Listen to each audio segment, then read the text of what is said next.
Hello, this is just a real quick video for you. Volvo Penta AD31B 1989 in my Sea Line Ambassador 285 portside engine, and my coolant was replaced. I did it myself not too long ago.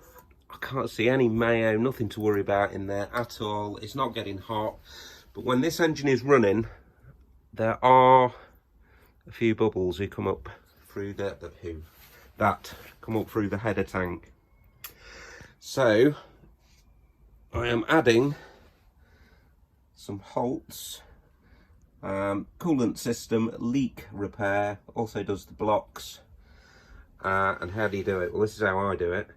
Remove that bolt there, that bolt there, that bolt there, that bolt there, that bolt there. That's got a seal on it. Lift it, pull it, push it that way. That is then removed. And underneath there you'll find two thermostats.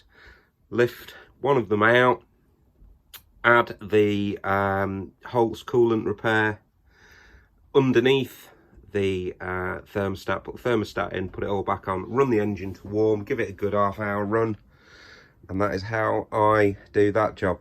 If you just pour it straight in the header tank, these engines need to get considerably hot before the thermostat's open.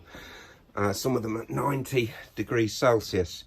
So by putting it in there and then running the engine in the harbour, your thermostats might not even open, so you're just completely and utterly wasting your time until the point where you get the engines hot enough, and then the thermostat opens, and then it'll get in down to the block to do what it's supposed to do. Do it this way, you know as soon as you start that engine that the stuff is going to be on the block side.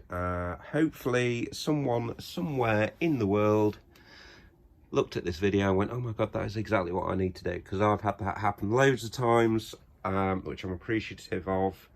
So that's why I bother to do these videos as well.